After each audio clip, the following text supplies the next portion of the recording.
I now call this meeting of the Amateur Detective Club to order. I'm Tyler Riley, cop and a half. I'm Melissa Meli, the spy. I'm Tristan Miller, the saucy sleuth. Today's show is brought to you by Audible. Audible is offering our listeners a free audiobook with a 30-day trial membership. Just go to audibletrial.com/ADC pod and browse the unmatched selection of audio programs. Download a title free and start listening. It's that easy. Go to audibletrial.com/ADC pod. Can I tell you? I think that was better than I thought it was going to. Now I think it's going to sound like a nightmare. Yeah, I'm so sorry. Welcome, everybody, to the show. If anyone is still listening. Thank you so much for sitting through our Christmas pageant style opening. So many and that's why you couldn't see. I was trying to conduct, because I realized halfway through that's what they used to do at the Christmas pageants. They would be like 1, 2, and every day forward, little Timmy was thankful for all of the things in his life. You had a very different experience. I don't know. Today in the town of Bethlehem, a savior has been born. Thank you. It is time to put the Christ back in Christmas. All right? I like putting the moss back. It's time to end the war. Oh, yeah. I like to put the moss back in Christmas. Taco Bell, baby. Oh, yeah. Mm-hmm. Oh, I thought you said mosque, and I was like, where are you going with this? Not quite. Hello, everybody. Welcome to the show. Again, we're talking about Poirot, Agatha Christie's Poirot, season 5, episode, 6? 5. 5? I'm always off by 1. I always think it's further along. Just wishful thinking. Yeah. The Adventure of the Italian Nobleman. And now we're going to get this out of the way right away. Melissa, you're Italian. I am. How do you feel? I feel like none of these people in this television program were actually Italian. It's a lot of wassa camarago, a lot of that. But it's not good. I know.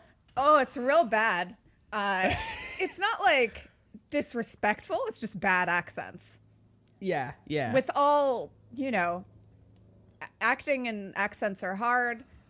They were trying, but why didn't they cast Italians is my question. They're right there. Someone who has visited the Albany Olive Garden, I can tell you that this is, without a doubt, the most authentic accent. Mm-hmm. It's about familia. It is Albany Olive Garden quality accents. So just let that... your family...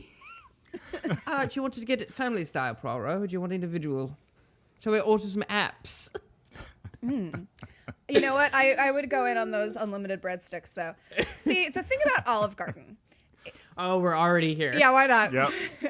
It was brought up. It has to be discussed. So the thing about Olive Garden is... It's fine as long as you understand that it's not Italian food. I mean, it is. What? It's inspired by, but it's you're not getting... based off the novel by Sapphire, of Italian dishes. Yeah, basically. Okay, wait, hold on. The movie version of Precious was very close to the book, sir. Okay, fine. So it's... Nope, can't think of a good analogy. You're not going to come at Sapphire on Bisexual Visibility Week, all right? Okay, word. It's the 1 week that I can fully see you. All we got. And on my birthday week, no less. That's so very happy true. about that. Ooh. What a good week Double. for you. Yeah. Yeah, so they're talking in a conference room, and I listened to it a couple times to see if I could make out the Italian that they were saying, and it was kind of a vague conversation, like, can you do this, and blah, blah, blah. Yeah. Did it not have subtitles for you? It did not have subtitles It for didn't me. for me either. If you have the subtitles on in English, they give you the subtitles. Not on Yeah. mine, oddly enough. Weird. Interesting. Okay, mine did. Huh, okay. Well, the older man tells the younger man not to get in trouble, and he's like, yeah. Then it cuts to Hastings and Poirot looking at a car, Yeah. which is very fun because Poirot, they're like looking inside the car at the engine and stuff or whatever, and Poirot's like, it looks Nothing very but a bag of messy. leaves in here. Yeah, it's so messy. And it's just, car parts. Poirot, Hastings says, it's not supposed to look neat. I mean, that's not the point of this. Poirot cannot be bothered. Later on, he says something like, all I will ask if I am buying a car is if it has 4 wheels and a motor and and doors. That's it. Does Poirot drive? Can Poirot drive? No, Yeah, we've never seen it happen. I do not think he can. Representation matters, folks. I cannot drive either. So then, don't they go back to the office after looking at the car? And Hastings is like, Poirot is like, you gotta make up your mind about the car. We've been there so many times. Yeah. We've been there too many times. He's like, yes, I have it on my calendar. Next week, I have to decide about car. And Yeah. and Miss Miss Lemon's nowhere to be found in the office. Oh yeah, she's late. She's like She's- super late. Late, 20 minutes. And Poirot does not seem bothered by this, which I find interesting because it seems like the kind of thing that would bother him. But As Hastings is also confused. He's like, Poirot, she's late. And he's like, yeah, whatever, man. I mean, Yeah. Hastings is very sour about the situation. He is. Because Lemon's Sour late. about the Miss Lemon situation? Yeah. Is that what you're doing? Uh-huh. Yeah. but she then Scurvey says, that was fun. waltzes in, very apologetic, says she is so sorry, and then we figure out Poirot. It's like, oh, you might as well bring the young man to tea at some point. Yeah. And she's like, okay. Deeply uncomfortable. Yeah. Yeah, she has a boyfriend or an admirer, as Poirot calls it. Yeah, and Yeah. Hastings is very confused. What? Yeah, which is like either that means Hastings is like interested in Miss Lemon or is like confused by like her even having any interest in Met. Like, what is that? I think that in Hastings' weird mind, he has kind of put her into a category in his brain of Miss Lemon, the secretary to Mr. Poirot, and that She is occupies that space alone. right. So it just never occurred to him that anyone could be in a romantic relationship with her. Y'all are far kinder than I am. I just related this back to F-Boy Hastings. Where it's she's never been interested in me, so she can't be interested in anybody. Yeah. Yeah, it's like that way, like if a man will hit on a woman and she's not receptive, she's like, oh, she's gay. Yeah, that's Hastings in my mind. Yeah. I think so as well. I also think like he has this thing where it's like, well, the world literally revolves around me. And if it doesn't involve me, I don't understand it. Yeah, Very but like focused in a weird way. it's not. It is obtuse, but I don't think it is filled with malice. No, no, he's like- just oblivious. Yeah. Yeah. So the next day, Hastings goes and buys the car, or whenever this occurs. And there's a young Italian woman that Mr. Vizzini, who is the car dealer, has told him to speak to. And, she's helping him out. And for a brief moment, she sees a man outside and is like, oh, hold on, I got to talk to him. He's my uncle. Yeah. And they go into, yes, you can. Thank you. Permission to speak. I have to Tristan grant Miller it every has the floor. time. Yes.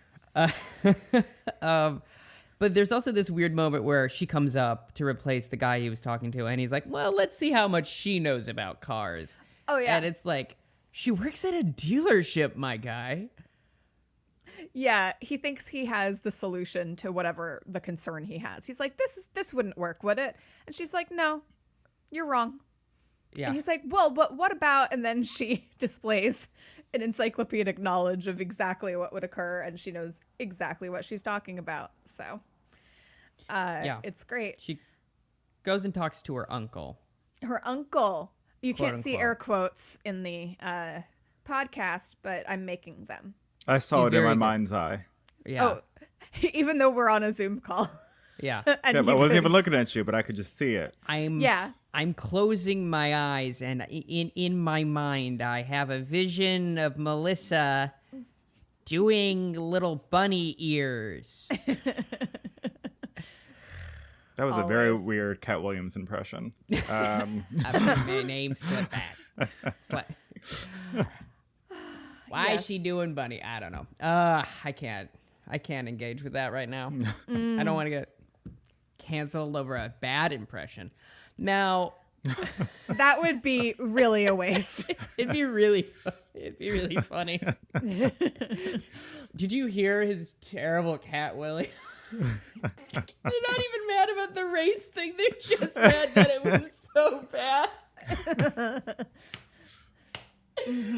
Oh, sorry. I made myself laugh. All right. It's just such a joy to have laughter. That's my David Lynch impression. I know you don't follow the man much, Tyler.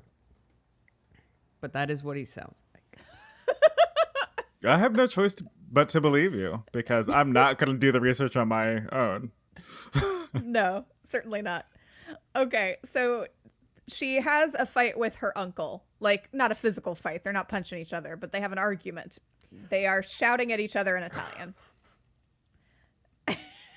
I'm so sorry. I just remember what Shakespeare play does he say? My nuncle is how it's written rather than mine uncle. Oh, yeah, I don't remember it. Yeah. But my nuncle. And I'm like, what's a nuncle? I don't know. Yeah. What's a nuncle to you? It's a nephew who's also your uncle. This is... Oh, my nephew, my Could uncle, be. my nephew, my uncle, my nephew, and my uncle. Sorry, please continue. I will let you speak at some point, Melissa. I'm sorry. Well, that's that scene. So he buys his car, and then Mr. Graves has come to tea with Poirot and Miss Lemon. Yes, And- Mr. Graves is the boyfriend. Yes. And Miss Lemon is very excited, and Hastings walks in, and Mr. Graves shows everybody a picture of his boat. And Hastings is quite taken with it. You know, he really, really is impressed with the boat. And Mr. Graves then says, It's floating and everything. Wow, you've really done it. yeah, I mean, pretty much. So Mr. Graves has apparently to Miss Lemon, prior to this scene, expressed interest in the fact that her employer is Mr. Poirot. Mm-hmm. And so he kind of is like, oh, well, I mean, I shouldn't mention this, but my employer had these papers stolen and he may be being blackmailed, which is, by the way, the kind of crime that I have the most trouble following. I'm like, oh, boy, there's papers and money and and politics and just none of this is interesting. Whereas like with a murder, there's like, okay, they're dead. Pretty Yeah. self-explanatory. Yeah, but like, and then there's intrigue and interest, and it's dramatic. Well, there's often interest when it comes to finances. But bum. Oh, yeah. Nah. Sorry, good joke. Oh, no, it wasn't but Mike. Oh. No, I was, yeah. I'm so used to Melissa giving me a, yeah, as opposed to a, when she doesn't like something. My God. Well, that was more to the Don't worry about it. interest level in the crime and not at your joke. It wasn't that bad. Don't worry about it. Fine. No, but I'll get through it. okay. Truly. So, yeah. So, he's like, oh, I shouldn't have said anything about it. Never mind. Okay, thanks for tea. Bye. Basically.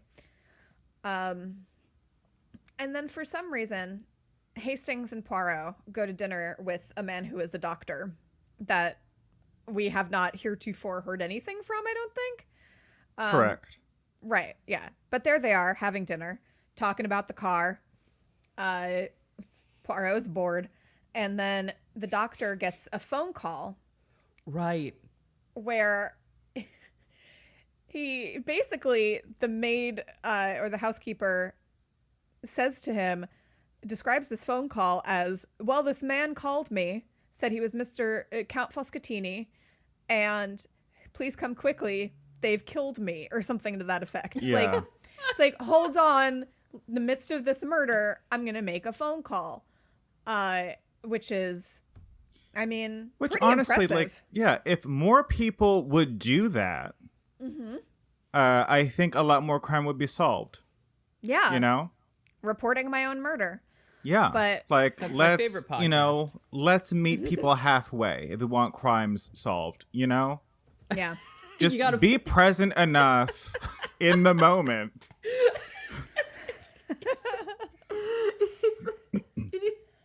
There's that adage about acting or like an agent of like, well, they get 10%, so you have to do 90% of the work. It's the same thing with murder. You have to Yeah. put in 90% of the your work, and then the part. police, you know, put in 10. Clearly. We are now in the flat of Count Appletini. And Yep. Did I tell you? His name is Foscatini, and like obviously Count Fosco from Woman in White. Like I couldn't, Oh, yeah. I could not get that out of Nice my mind, callback. and I was deeply confused. That's true. Count Fosco in Ian Holm does a good Italian accent in Woman in White. Just I'm sorry. And what, Melissa? the Woman in White. Thank you. You're welcome. I still gotta apologies read to Janet. Woman in White at some point because it does sound like a really good book. Yeah. Watch a movie of I it. think you'd like it.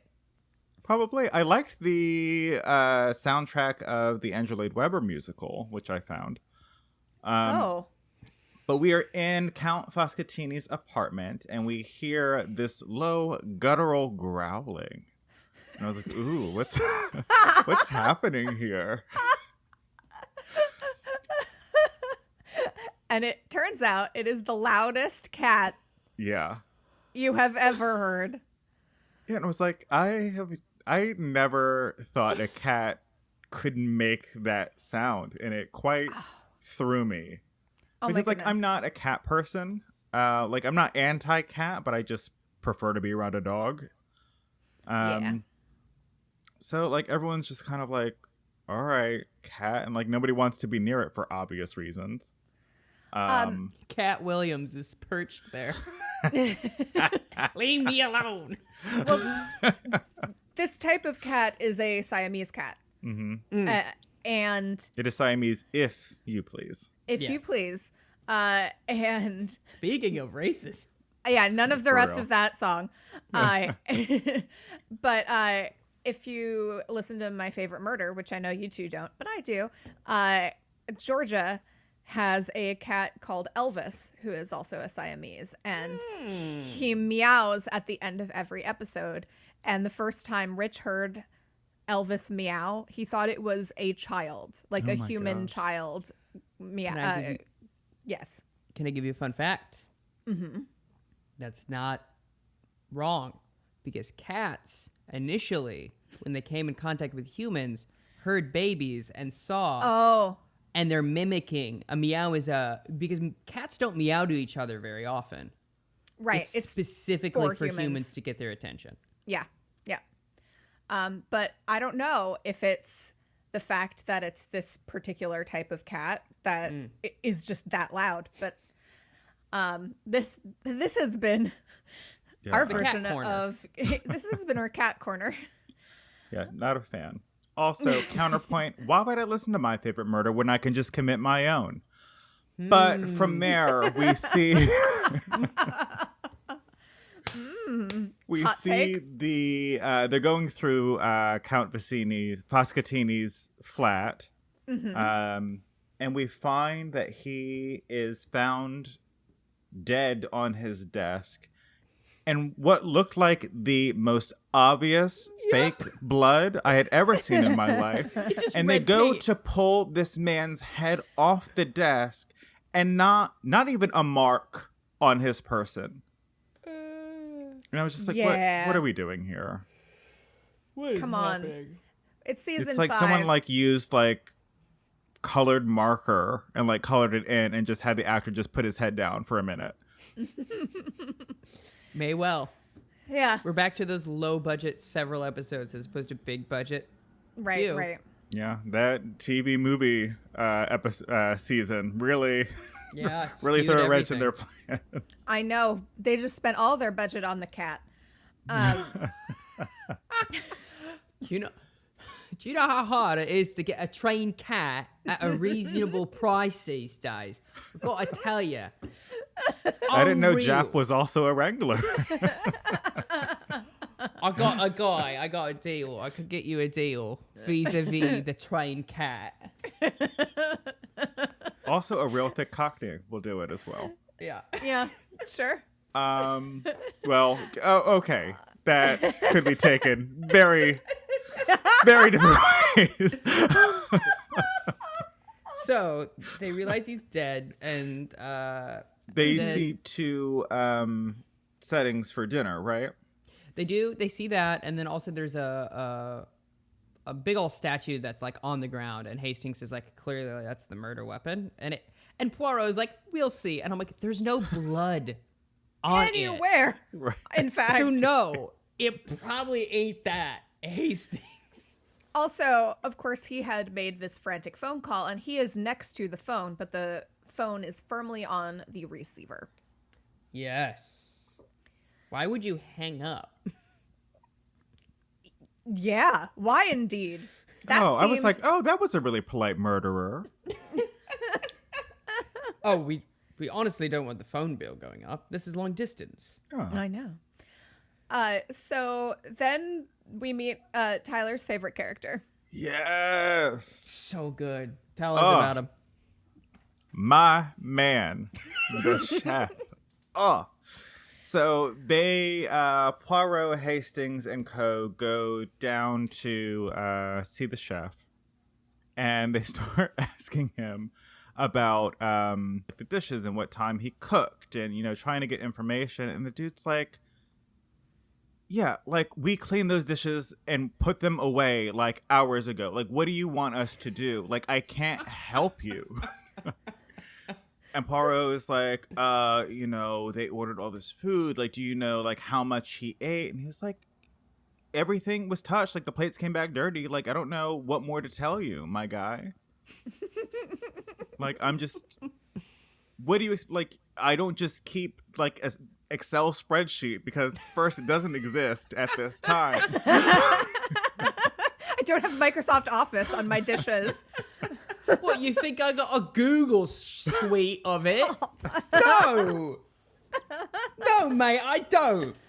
La-di-da-di-da.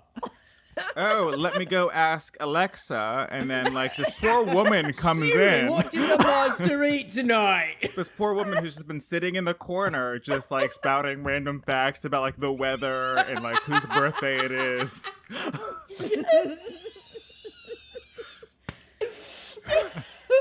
And he's like, Alexa, do you have any idea about, like, what he ate?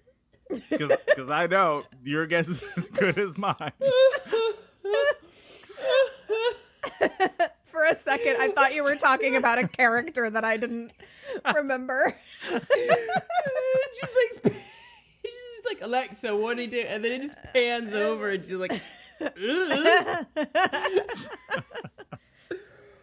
oh my gosh, that got me. Thank you so much. So then, But the chef is no help, but all the help to me. Yeah. yeah, truly iconic. And then Jap arrives. I know. They go back downstairs to the office. He's like, looks like I beat you to the punch this time, Poirot. He's like, no, I was just talking to the cook upstairs. And he like almost turns to the camera. Yeah. We Which I really, love for him.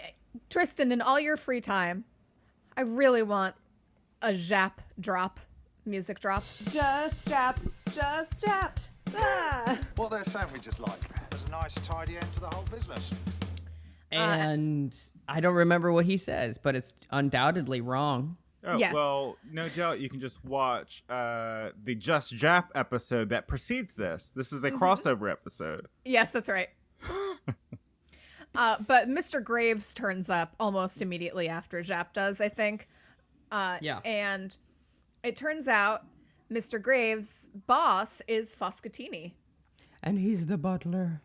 Yeah, he's the valet. He's not the private secretary like he had told Miss Lemon in the first place. So, the younger man from the beginning, whose name is Mario, what's his last name?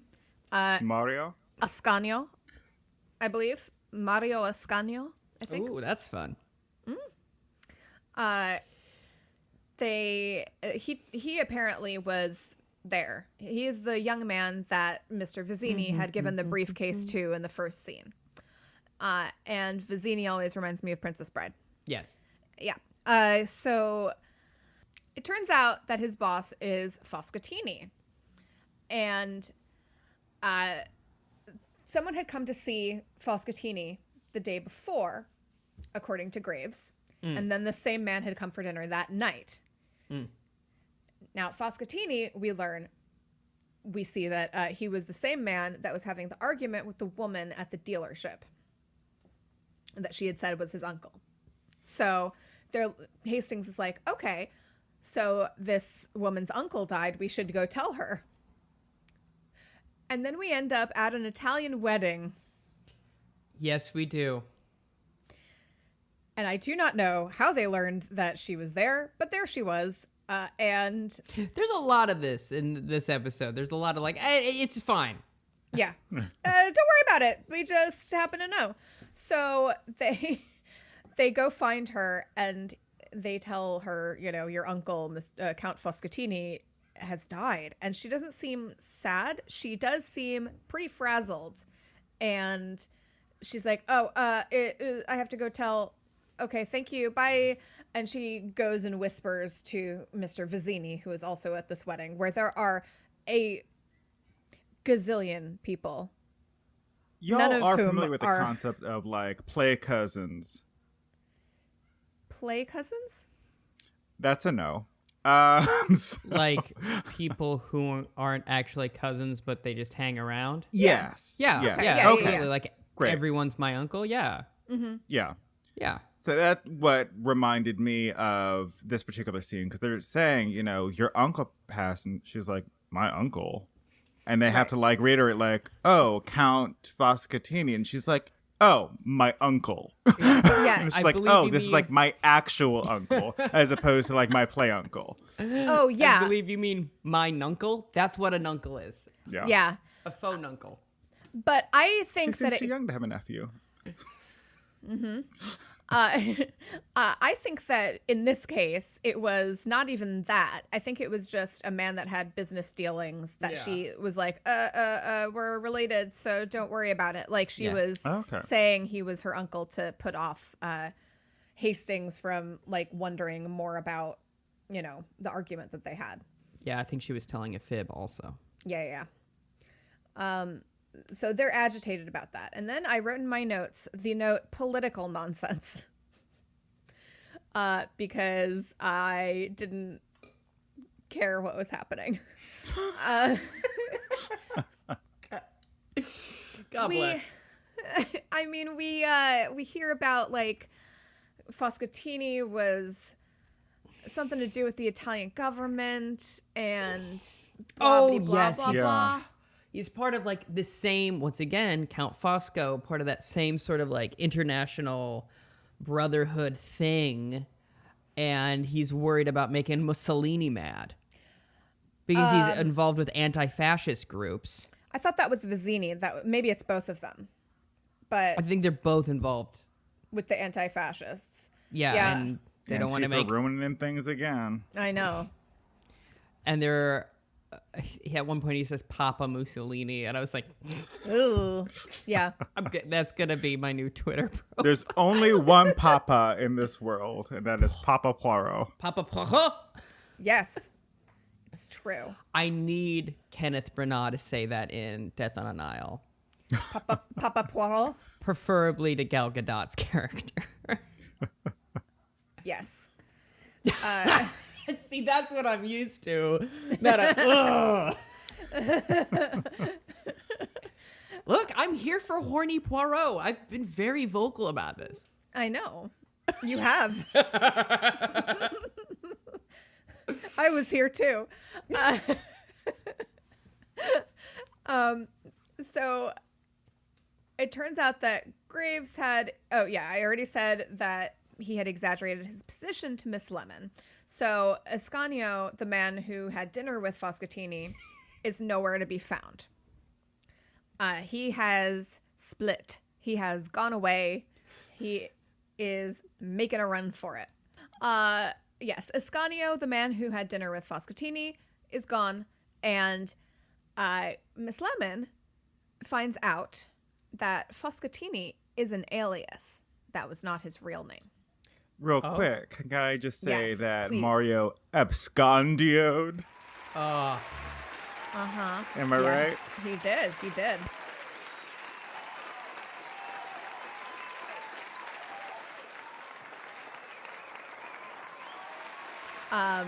But we learned from Mr.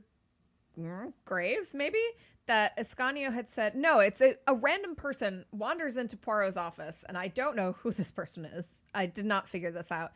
Said that Ascanio said he was at the Jenkins Hotel. So they go there and they find him, and he's burning all sorts of papers. And he's like, I've never... least suspicious thing you can do. Right, of course. Right. It seems that he's burning stuff that was in this suitcase that was given to him by Mr. Vizzini.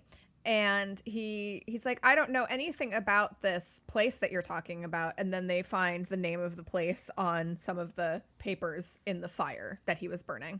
So it's like, I think you do know. And so they arrest him.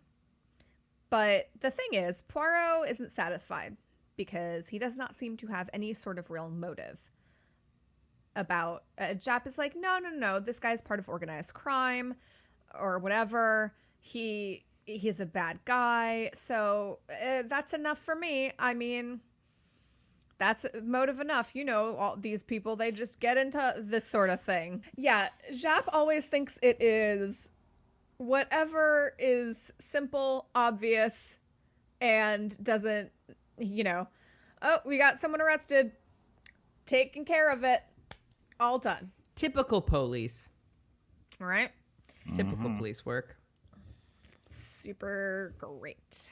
So they're looking into it. Poirot meets with Mr. Vizzini, and Poirot has worked out that Foscatini was blackmailing him. So these letters would have contained proof that he was part of the anti-fascist movement, and which would have lost him a lot of business. And, probably put him in danger. But then Poirot just doesn't think it was enough. And he thinks about it a bit harder, I guess. Yeah. And, right? And then realizes that indeed Mr. Graves had a lot more to do with it than he was letting on. We should probably take an ad break.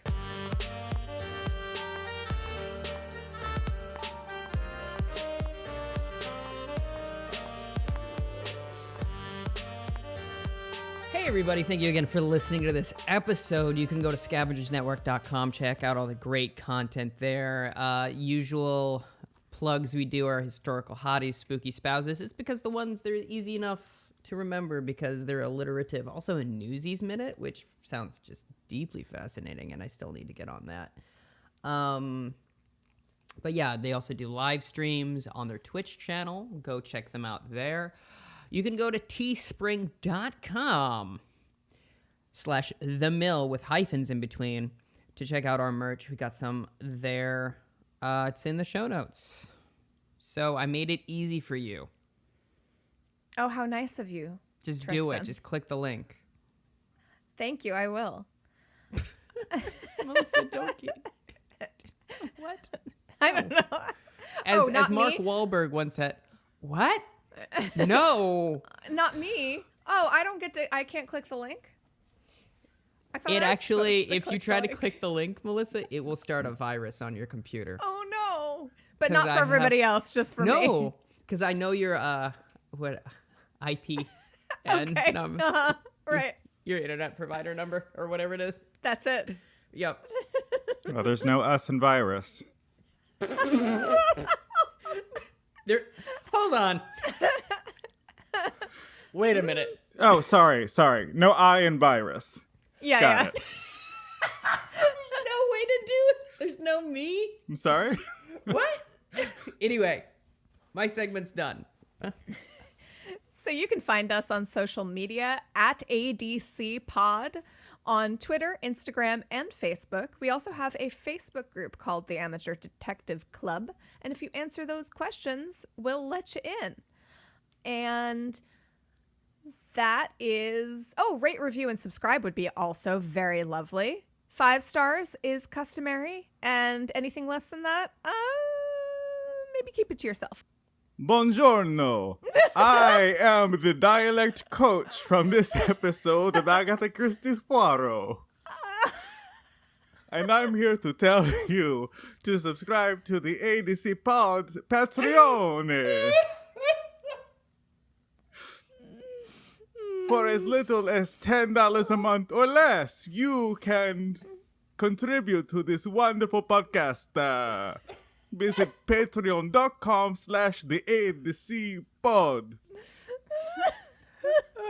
Hi, I'm British actor Niles Gravesman, and with the help of this person here who does not have a name, my dialect coach, I was able to also do a good Italian accent, yes. So thank you so much. Tyler sounds like a cartoon vampire, and Tristan's sounds like Bartok from Anastasia. Oh, yes, a hiya. The hiya. How dare you put that on me, Melissa? That was obviously a guest that we had Yeah. flown in, especially for this episode. Yeah, and Niles, he has a speech impediment, so, maybe cut him some slack. Oh no. How did I become the bad guy? You never heard about the Little Russia section of Italy? Oh. Well, now I just feel bad. Don't. They're fictional. Anyway, they're not real. Also, They're real in my mind. as is contractually obligated, every week I must declare about the soup. Excellent. It's a nice minestrone. We back to the show.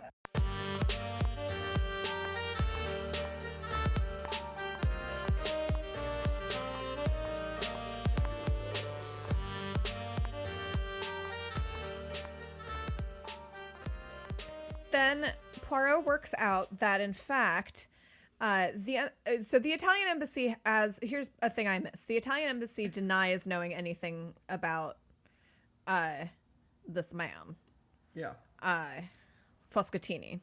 So he comes back to Mr. Graves because something has not been sitting right with him about Mr. Graves.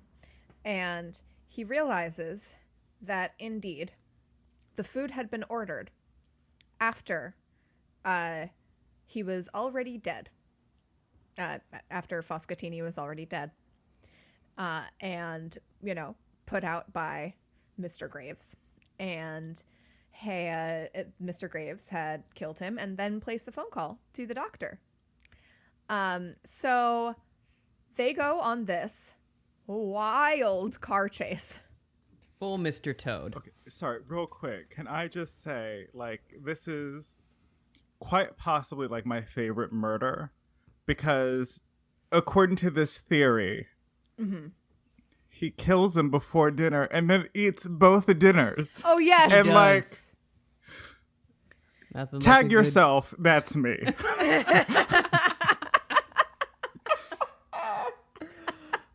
It's just like, I'm sure like that he places the order, he gets the dinner. Well, I'd be ashamed to waste this food. Right? And I am hungry. That was. Yeah, I'm famished after that was the hard physical work. exertion of Yeah. this murder. Lifting statues and stuff. Yeah. I had to make a phone call. I'm exhausted. He had to, it sounds like a wild thing to do, but he had to eat both of the dinners, of course, also to cover for the fact that Ascanio had not come back, as was his story. Yes. He's trying to pin this on Ascanio, so he had to make it appear as though he had come back. And so they do go on this absolutely wild car chase because... Full Mr. Toad, as previously stated. Yes, and Hastings is like, I know where he is. It's got to be his boat. The boat. And then you get him, he's like thinking, and you get a flash, like a cut to when he was holding the picture of the boat in his hand. Ugh. And it has So the name good. of the boat, and his thumb is over the place where the boat was. So then he moves his thumb, and he's like, it's in Chesterton. Or Chichester. Chichester. Also, Melissa had an issue with her mic, so if it's bad, sorry. But if it's not, I'm going to cut this part out. Yay. So they zoom off to Chichester Cat. Yeah. And then they go to the boat, and the lady from before, and who is that? The guy that owns the dealership? What's his name? Vizzini. Yeah, I can't remember. Yeah. They're there looking for Vizzini's money because somehow Graves has his money. Yeah. For like the deal for the exchange of like the papers. Oh, word. Yeah, Graves took the cash, and there was enough cash in that deal that they were saying Graves could go anywhere, and that's what led them to the boat. Mm-hmm. And then there's a car chase because Graves shows up to get to the boat, and then the police chase after him, and then Hastings chases after him in his new motor car, and pushes a man on a bike into a creek, and I was like, gold, absolute gold. So they zoom around some more. They finally cut off, and then eventually, Hastings totals his car into the other guy's car, and then punches the guy, and he falls in the creek. And then there you go. And his wife, Mr. Graves' wife, Mrs. Graves, is there. That I missed. Wow. Yeah. Yeah. Yeah. Because when he punches, he's like, "That's from Miss Lemon." Yeah. Yeah. Poirot does at some point have to remind him, though, that, oh, I can't believe what he's doing to Miss Lemon. And he's like, oh, I hadn't even thought of that. Mm-hmm. Mm-hmm. What a schmuck. Yeah. Then they go back to the office, and they're like, we're so sorry about Mr. Graves. And she's like, I don't care, because I learned that he was going to burn down the home. And you know what was in the home? The cat. And then the cat is there in the office. Yep. And I'm curious to see if they'll actually keep the cat. Yeah, that's my one least favorite things about TV shows. Like sometimes characters will just get pets, and then you will never see those pets again, except for a few episodes here and there. Yeah. It's just no, make animals more active in TV. Animal representation. So we all say a rating at the same time. Out of 5. Sure. Okay. On the count of 3. 1, 2, 3. 3.5. 2.5. What did you say, Tyler? 3. I think And I you was said, smack dab in the middle. Okay, and you said 3.5? Yeah. And I said 2.5. So it's an average of 3. Serviceable episode. I voted the way I did because it was probably a 3 until the car chase scene, which was the best thing ever. That's fair. That is fair. So, yeah, it was. It's certainly watchable. I mean, it's just not easy to follow with the politics and stuff like that. That's confusing and convoluted, and I don't have any interest in it.